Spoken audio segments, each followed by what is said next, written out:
Hello everybody, Flamin' Shark back with another video, and today we're going to be reacting to Scooby-Doo Mystery Incorporated. Now, this is a rarity for me, but I watched the first episode. I didn't have any set, so I was just going to watch the first episode, see how it goes.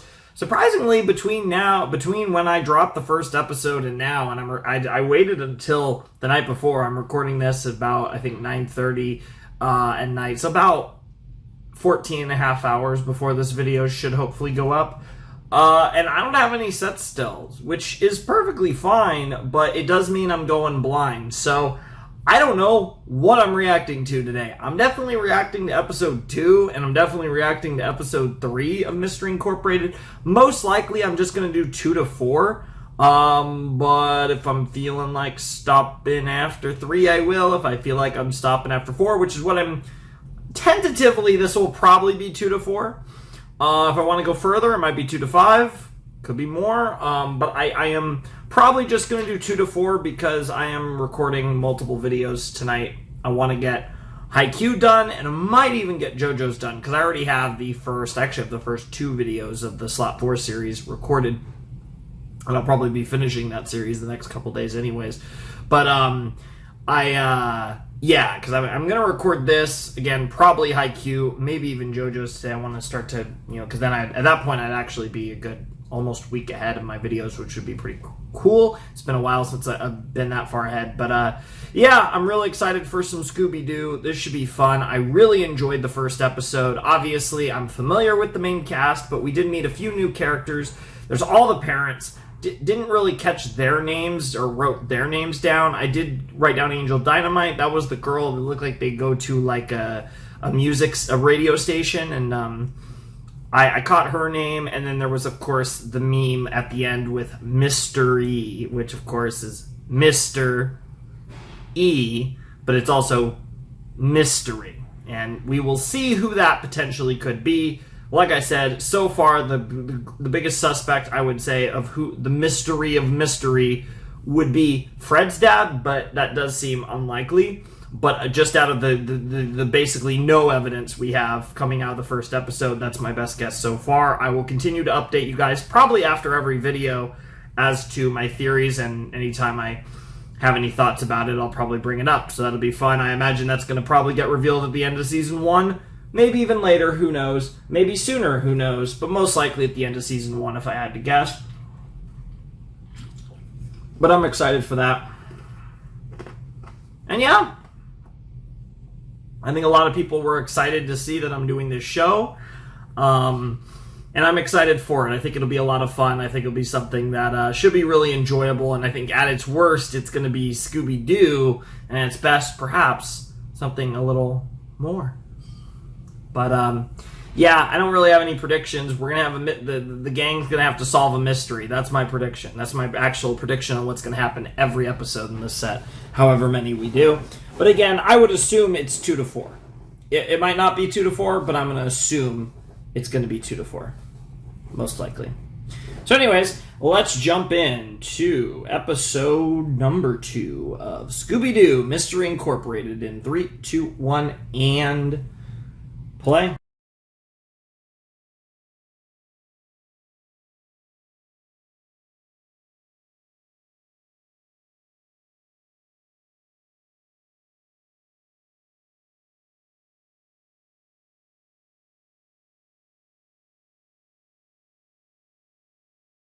All right, that was episode 2 of Scooby-Doo Mystery Incorporated.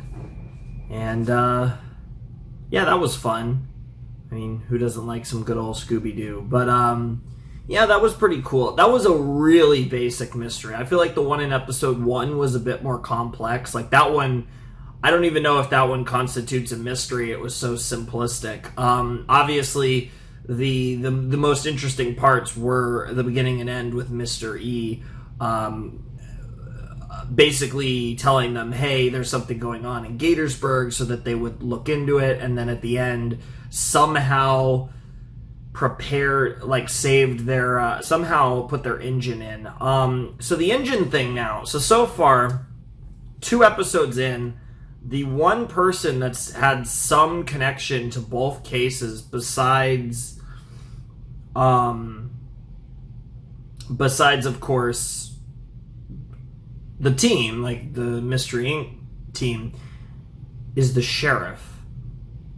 So right now, just because that's a thing, right? So like in the first episode, the thing with Mystery, that could have necessarily been anyone, because Mystery didn't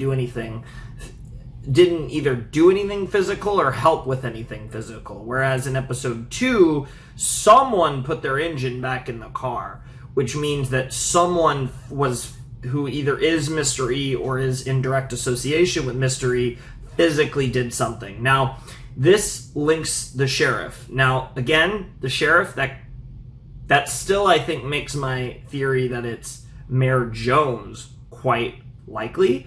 But I also think there's just as much evidence that the sheriff himself is Mystery. I definitely think so far they're the two prime suspects for who Mystery is. And I definitely think that as we get more episodes, I'll be able to kind of build more of a profile. Right now, we still are working on very limited information, and I think they're going to try to keep it as limited as possible while giving us little hints. But it's interesting because I think, like I said, the other thing that was super interesting about this episode at the end was Mystery implied that this was one piece to the puzzle, implying that this seemingly innocuous little mystery is part of potentially a larger mystery that we're going to learn more about in the coming episodes and as we go into the series. Because again, we still have 50 more episodes to go, so we have a lot of time to unravel this mystery further. But I am very curious to see where it goes, because right now I don't have much of a commentary on the mysteries. Like, it's pretty, that honestly, like I said, that mystery, I actually thought the episode 1 was a stronger episode for sure. I think this episode was okay, but it was carried on just being Scooby-Doo and, like, again, you know, connections with the characters. They are likable for sure. Like I said, the highlights so far have been Fred and Velma. I definitely would say my favorite character so far is Velma, and my second favorite character so far is Fred, and I feel pretty confident about that. But yeah, no, I really liked the first episode a lot. I thought the first episode was a fantastic introduction. I think this episode felt a little bit of a step down. The mystery was very basic and not that interesting.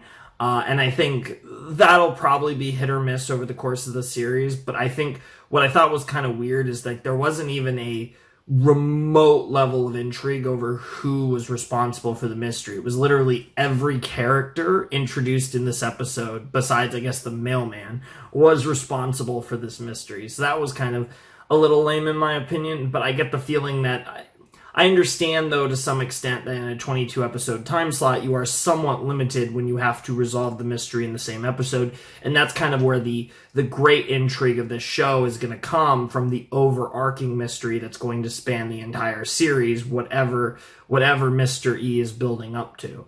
And so that's what's cool about the show, is we have that. So when an episode like this wasn't that interesting, we still are getting a little bit of the overarching story to kind of make it a little more interesting. But the banter and interactions between the characters, you know, the stuff with Fred and Daphne, the stuff with Velma and Shaggy and Scooby, like, that was the peak of this episode. That was the best stuff. And of course, like, the little things with Mr. E. So I didn't really care that much for the actual mystery of the episode, but I thought all the auxiliary pieces and the little overarching stuff was really good. So, not a bad episode. Not as strong as the first one, but not a bad episode. So, let's check out episode 3 of Mystery Inc.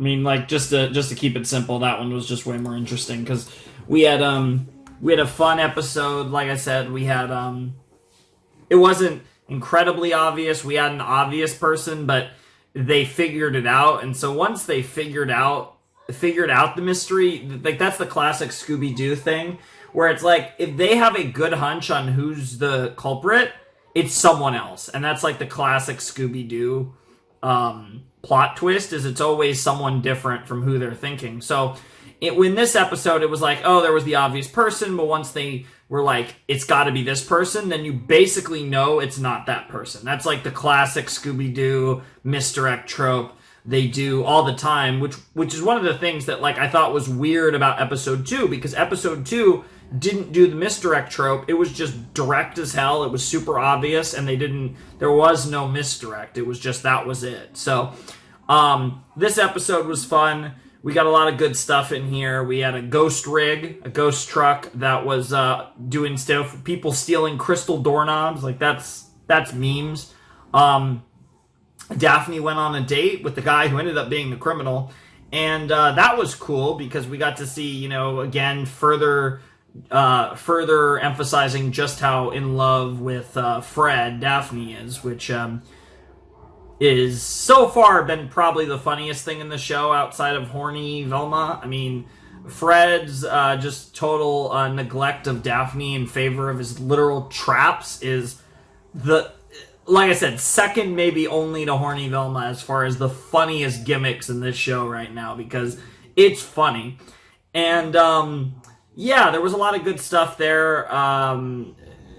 We got to obviously see that Fred's dad wants Fred to take over and be a mayor of Crystal Cove one day and follow in his footsteps, which that should be interesting to see if that has any progression in the future, where they have any conflict over Fred's desire to be a mystery solver as opposed to a mayor, and we'll see how deep we explore that, because again, we do have many episodes left. I'm curious if we're going to get into that that strong, or what the deal is going to be. So yeah, we'll have to see. I'm definitely excited to see if that goes anywhere. And yeah, that was fun. And I'm curious what else they do with that. We got more mystery. He keeps helping us. It seems like mystery is going to pop up every episode in some form or fashion and give the gang a hint towards solving their mystery, which I don't know how I feel about that. I don't know how much I like the idea of mystery helping them every single episode, but I do like that they're consistently bringing up the greater mysteries. It feels like this was, of the 3 episodes, this episode had the least. This episode, outside of that one, the CD from Mystery, we didn't get anything that really implied that there was a deeper tie-in. But even so, this episode just felt a lot more interesting than episode 2. The auxiliary stuff, like I said, the interpersonal dynamics between the Mystery Incorporated is always good. So a lot of how good the episode is depends on the mystery itself, and this was just a more interesting mystery than episode 2 in my personal opinion. So I did like that episode quite a bit. Definitely a fun episode, and I'm excited for more. And I think that's all I got to say about this one. I don't really think I have anything else to add. I'm definitely having fun. I mean, so far it's been very formulaic, and I expect a lot of that moving forward. But as long as I can keep it entertaining, and I'm definitely, like I said, looking forward to a potential future sauce. But for the time being, this is fun. So, yeah, we're going to do at least one more episode. I'm probably going to stop after episode 4. Maybe we'll go further, but in my head, I'm planning to stop after episode 4. So we'll see if I change my mind. But for the time being, let's jump into what will probably be the last episode of this video. Season 1, Episode 4 of Mystery Incorporated.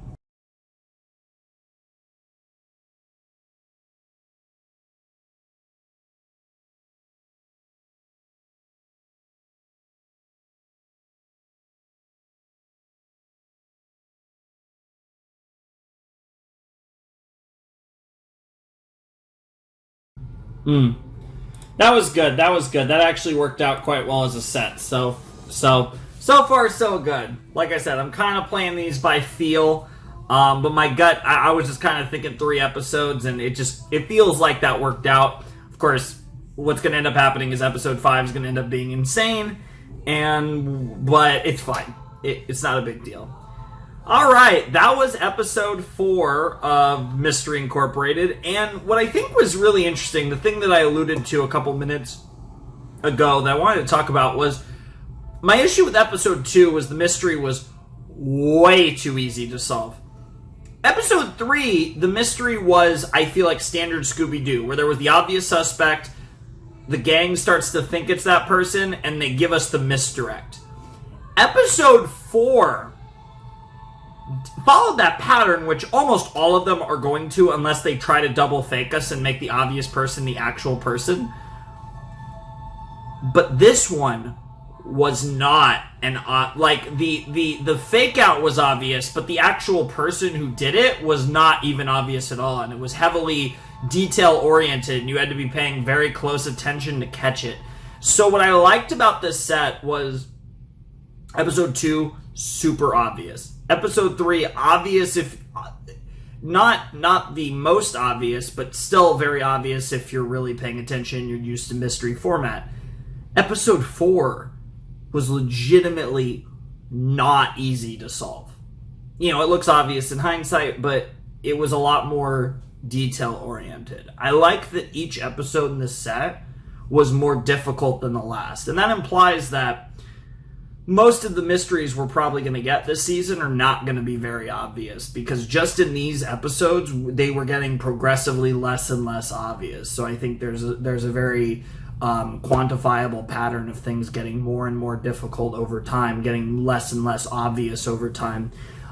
So that's what I think was cool about this episode. I also liked how ridiculous the concept of a man crab was. Even for Scooby-Doo, that felt pretty freaking ridiculous, and I am here for the absurdity. I am absolutely down for absolutely ridiculous supernatural stuff like man crabs, even though, again, I don't think it really looked anything like a man whatsoever, so I don't really know if the man crab moniker was even that accurate necessarily, but hey, you know, you do you, Scoobs.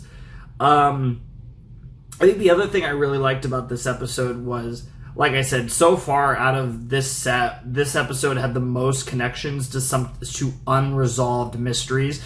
Basically, Mr. E gave us a hint, and what mysteries gave us a hint to this mystery by giving us a hint to the overarching mystery that the show keeps implying, and we learned about seemingly another group of mystery solvers from the past, and that's where the amulet, the key necklace that Daphne wears, that's where it's from. And what was really cool is that we got not one but twice did it imply that Angel Dynamite knows something about this and has a very specific connection to this. And based on what we've seen, I think she's the first character that we can 100% rule out as having anything to do with Mr. E, because she seemed kind of concerned that the Mystery Inc. people are kind of getting into this, because she was the cutout member of the group, or because she had some sort of connection to them and doesn't want them to know anything about that. So she becomes the first,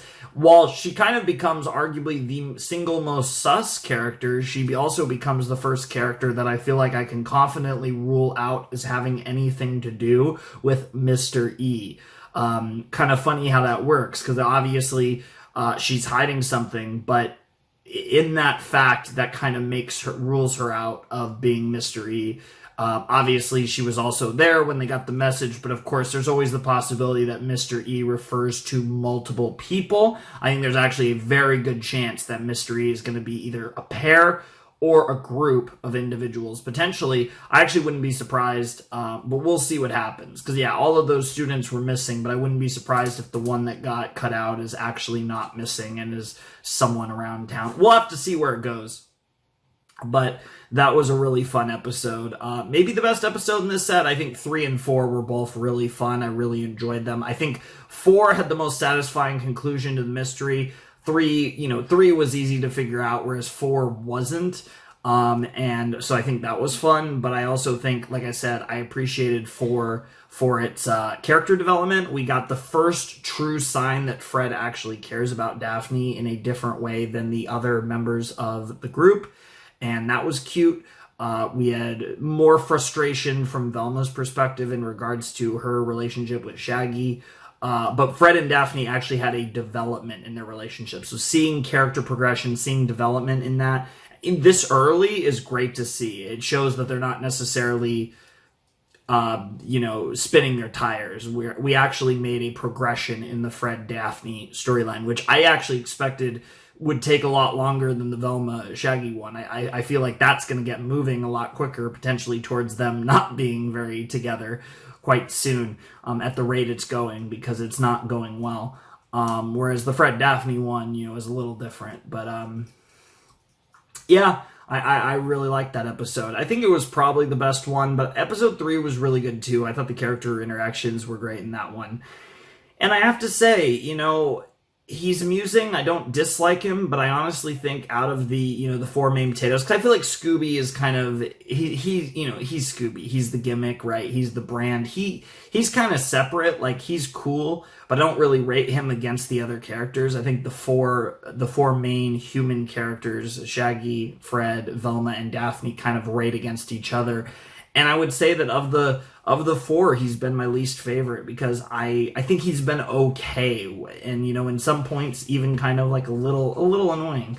Whereas I think the other 3 have all been great. I think Daphne's been really cool, and then I think Fred and Velma, like I said, have been the highlights, and I think they're definitively been my 2 favorite characters in the show so far. And I'm enjoying a lot of the side characters. I'm hoping to see more of the parents. And more of their families in general. I like the mayor, the sheriff. I think Sheriff Stone is really funny. So I'm really enjoying some of the side characters. Angel seems really cool. I love her voice. She's got a really cool design, and she clearly has something to do with all of this. So she's probably going to be a really cool character as well. So I'm definitely enjoying the side characters, but my top 2 are definitely Velma and then Fred. I mean, without a doubt, I think they're head and shoulders above everyone else. And then Daphne's been really good too. So, I've been enjoying most of that. But yeah, that was really fun. So I had a lot of fun with that. That was our first proper set of Scooby-Doo. Obviously, last time we did the introductory video with episode 1, but now we actually have officially dived in to the show. We've officially gotten a few episodes in, which is really fun. And yeah, I mean, this is probably just mentally kind of the number that I'm probably going to do. Like I said, if I'm feeling more, then I'll do more. But for the time being, as long as I don't have sets, I'm probably kind of going to do most likely about 3 a video. That's probably what you guys can assume for the time being. Of course, like I said, I might have sets by the time I'm next recording this, or I might not. Who knows? But it's all by feel. If I feel like I want to go further, if maybe like the episode we end off on I wasn't a big fan of or something, maybe we'll go another one. We'll see. Like I said, it's all by feel. But for the time being, I'm really enjoying Scooby-Doo. It's been pretty fun. We're 4 episodes in. Obviously, 4 of 52, so we still have a long way to go. It's going to be quite a few sets no matter how we slice it, but we're off to a good start, and I'm having fun with it. So anyways, I think that's going to do it for this video. So yeah, if you guys want to support the channel, my Patreon is down below in the description, as is my Discord server. And that's going to do it. So without any further ado, ladies and gentlemen, boys and girls, without any further ado, it is time for me to bid you adieu. Flaming Shark signing out. Hope you guys have a wonderful, fantastical day, and I'll see you next time with another video. Thanks for watching. Peace.